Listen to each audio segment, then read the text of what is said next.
नमस्कार, capital TV में आपका स्वागत है। हिजाब का मसला सुप्रीम कोर्ट में चल रहा है और बहस के दौरान जज साहब की तरफ से ऐसे ऐसे सवाल पूछे जा रहे हैं कि मुस्लिम पक्ष जवाब देने लायक नहीं बचा।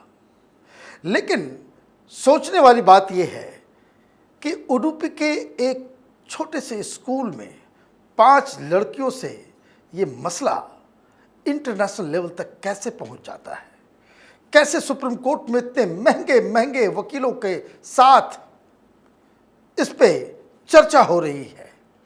क्या जो लड़कियां हैं जो इस जिद पे अड़ी हुई हैं कि हमें हिजाब पहनने देना चाहिए क्योंकि ये हमारा धार्मिक अधिकार है, रिलीजियस राइट है, वो तो मिडिल क्लास से आते हैं, तो इतने बड़े बड़े वकील को ये कैसे अफोर्ड कर पा रहे हैं?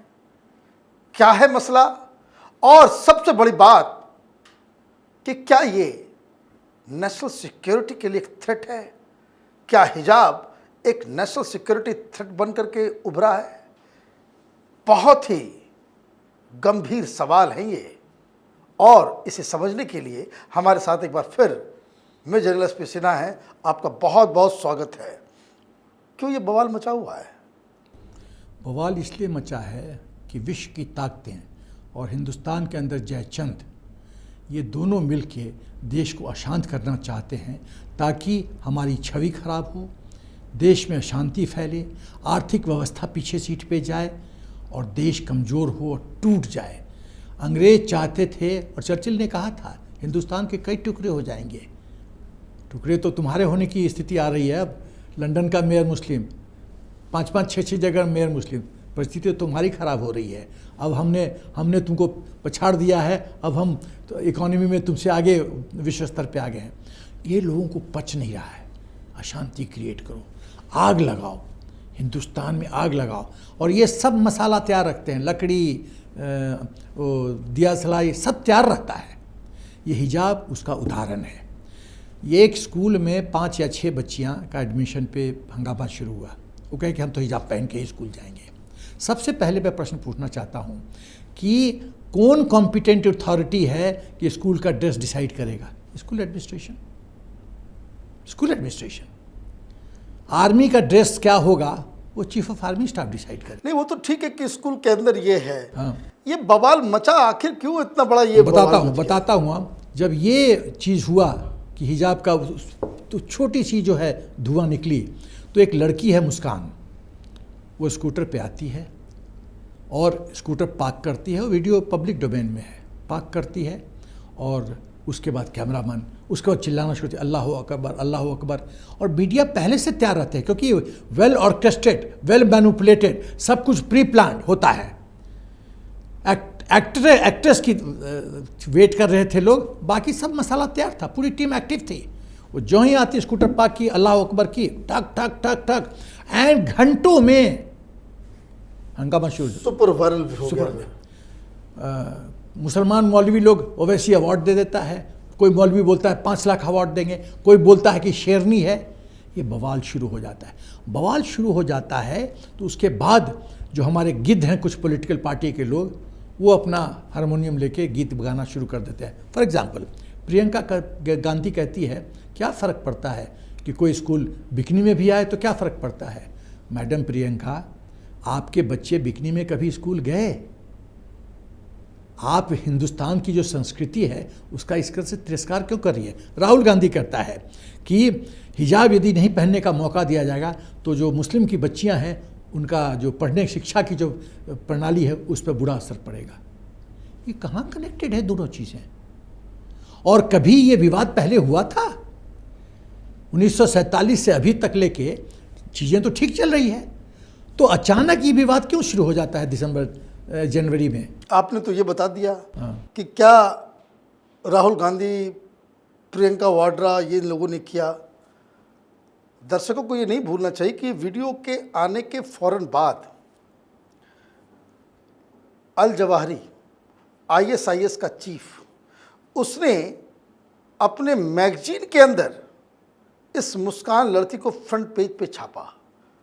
उसका एक ऑडियो वायरल हुआ जिसमें ये अल जवाहरी ये कहता हुआ पाया गया कि वो लड़की तो बहुत ही ज़्यादा, उसको कहते हैं कि शेरनी है, और वही बातें जो बातें राहुल गांधी कह रहे थे, प्रियंका वाड्रा कह रही थी, वही बात दुनिया का सबसे ड्रेडेड टेररिस्ट भी कह रहा था। और इस तरह की चीज़ें क्यों हो रही है, कहाँ हो रही है, किस तरीके से? वही नहीं, दो चीज़ और, ये ISI को खुरासान के मैगजीन में फ्रंट पेज पे मुस्कान का पिक्चर लगाया जाता है। उसके बाद इस विषय में पाकिस्तान पे रैली शुरू हो जाती है और मुस्कान की वीर गाथा शुरू हो जाती है बखान करना। मतलब आप देखिए, एक इंसिडेंट, हिंदुस्तान में political system active, Pakistan active, विदेश के मैगजीन्स एक्टिव, सब एक्टिव हो जाते हैं। जो इकोसिस्टम है हिंदुस्तान के खिलाफ वो पूरी तरह से एक्टिव हो जाता है। ये समस्या यहाँ पे है। मुझे एक बात बताइए कि ये कोई पहली बार इस तरह की चीज़ें नहीं हुई। कश्मीर में भी लड़कियों का इस्तेमाल, आप तो कश्मीर में आपने वहाँ पे सर्व किया है, वहाँ एक मैडम होती थी आसिया अंद्राबी, दुख्तरन मिल्लत की उसको फाउंडर, अभी जेल के अंदर है। करेक्ट।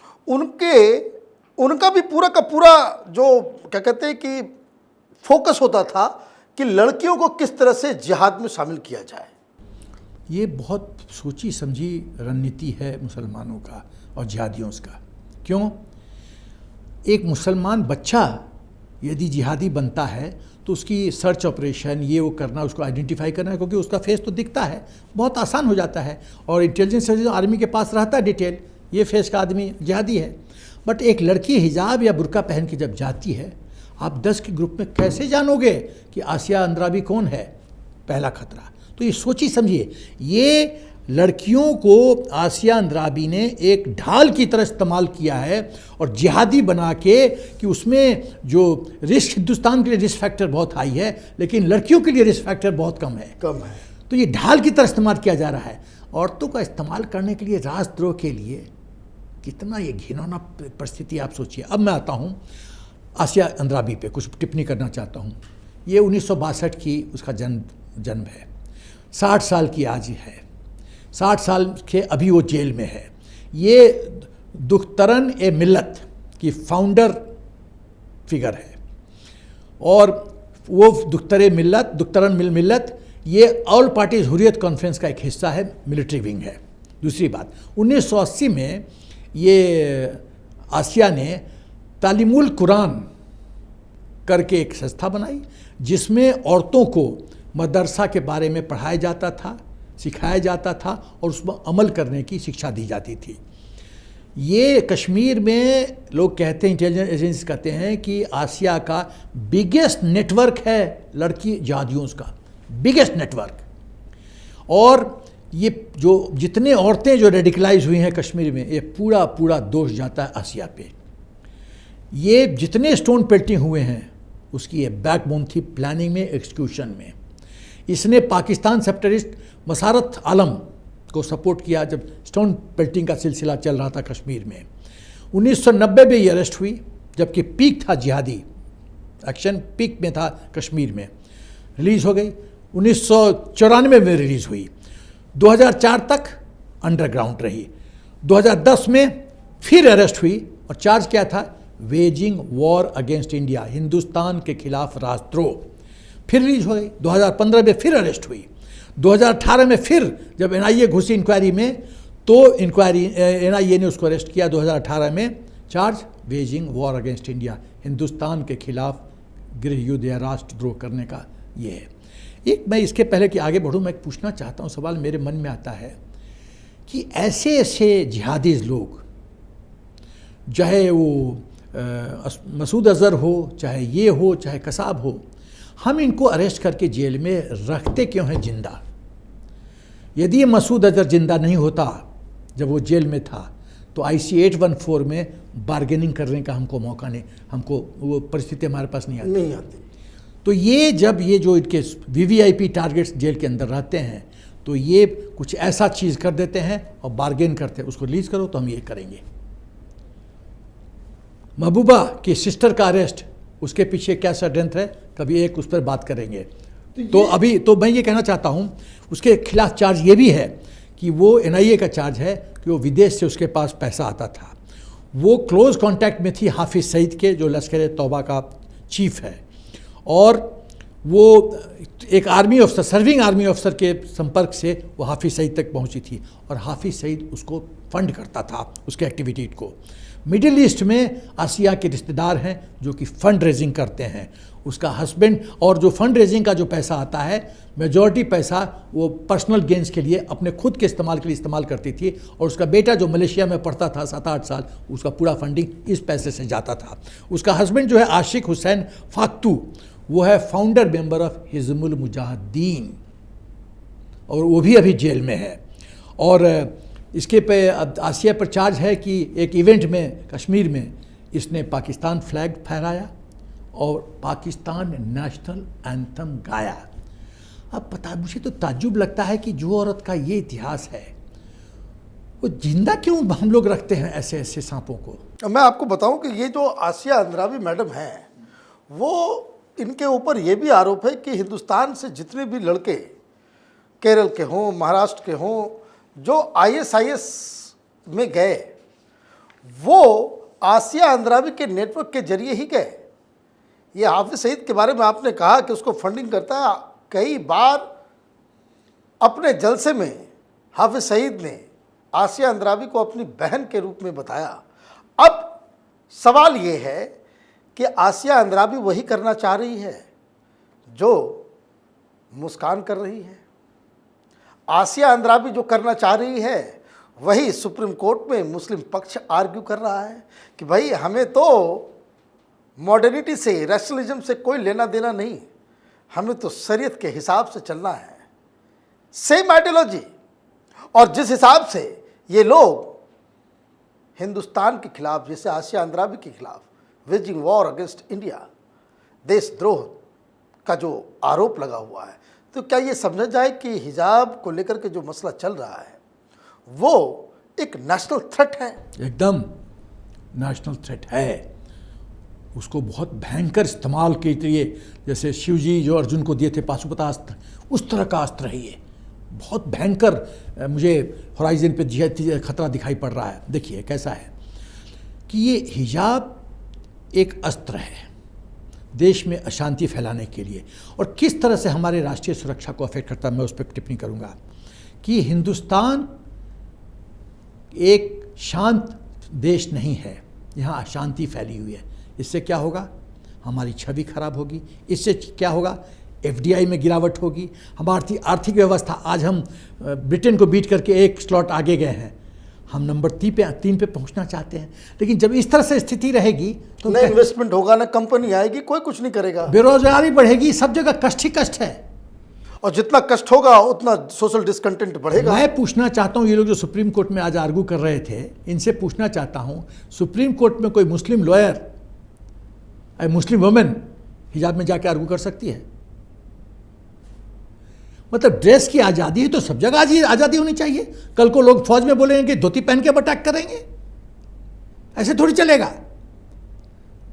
मैं नाम लेना नहीं चाहता, एक बहुत बिहार के बहुत टॉप लीडर, नाम नहीं लेना चाहता मर्यादा के कारण, वो उन्होंने दिल्ली के क्लब में अप्लाई किया और चप्पल में जाने लग गए थे, मना कर दिया गया।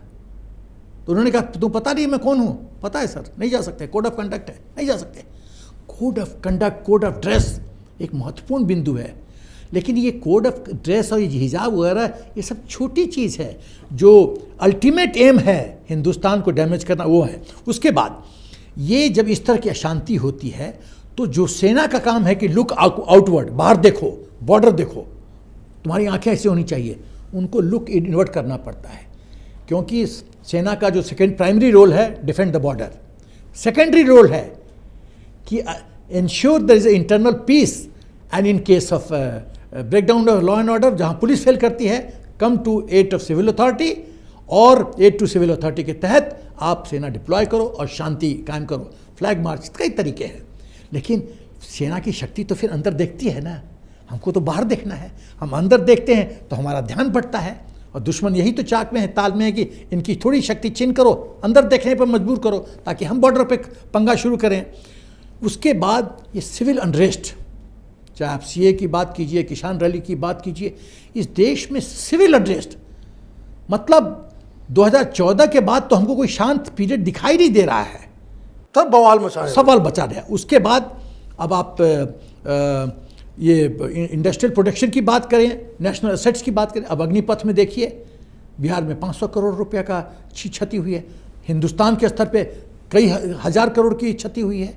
ये क्या हो रहा है? राष्ट्रीय एसेट सबका एसेट है और जो उसको ध्वस्त किया जाता है, यदि 1000 करोड़ गया तो 1000 करोड़ जनरेट करने में कष्ट होता है। तो उसके बाद ये इनकी सिर्फ और सिर्फ ये सोच है, अशांति फैलाओ, मोदी सरकार को नीचे दिखाओ, आर्थिक व्यवस्था को डैमेज करो, गृह युद्ध हो, गजवाए हिंद सफल हो, हिंदुस्तान के टुकड़े टुकड़े हों, ये इनका मकसद है और नेशनल सिक्योरिटी को इसी तरह से। तो फिर ये सब ये सारा काम ये लोग कर क्यों रहे हैं? What is their aim? Aim इस तरह से है कि पहला एम है कि स्टेप बाय स्टेप ये चलते हैं। इनकी गेम प्लानिंग, वॉर गेमिंग बहुत परफेक्ट है और इसको डिफीट करने के लिए हम लोग को सुपर परफेक्ट होना पड़ेगा। पहला इनका एम है कि गवर्नमेंट को एक फैसला तो लेने दो, या कोई गवर्नमेंट की इंस्टीट्यूशन, चाहे स्कूल हो चाहे ये हो, एक फैसला तो लो। इनकी जो ऑर्केस्ट्रा टीम है वो तैयार है, तबला तैयार है, हारमोनियम तैयार है, झाल, बांसुरी सब तैयार है। और जो आपने फैसला लिया नहीं, आपने म्यूजिक चालू, एजुकेशन इंस्टीट्यूशन ने रिफ्यूज़ किया नहीं कि मुस्कान स्कूटर पे आती है, कैमरामैन पहले से तैयार रहते हैं, वो अल्लाह अकबर बोलती है, घंटों में उसको 5 लाख का अवार्ड मिल जाता है, शेरनी घोषित कर। ये कैसे पॉसिबल है? शादी ब्याह के लिए एक लड़की का बाप 2 महीना 3 महीना लगाता है प्लानिंग में, गेस्ट को इकट्ठा करने में। यहाँ घंटों में खेल होता है, घंटों में। मतलब anti national teams are ready. वो खाली एक विसिल बजाते हैं, ये जो इकोसिस्टम का बॉस था, ठीक विसिल बजी और एवरीथिंग स्टार्ट, ठकाक ठकाक ठकाक ठकाक, मैकेनिकल एफिशिएंसी के साथ ये लोग मूव करते हैं। तो आप देखिए कि ये गिद्ध वाली आंखें रखे रहते हैं हिंदुस्तान पे, और जहाँ कुछ हुआ ये सिमुलेट करते हैं सिचुएशन को। हिजाब क्या है? एक स्थिति को आर्टिफिशियली क्रिएट किया गया है हंगामा, हिजाब वही है। और उसमें फिर पॉलिटिकल पार्टीज तुष्टीकरण के राजनीति के तहत ज्वाइन इन कर लेते हैं। राहुल का भी ट्वीट है हिजाब के फेवर में। सारे लोग। पहले मैं पूछना चाहता हूं मुसलमानों से, हिजाब आया कब मुस्लिम में?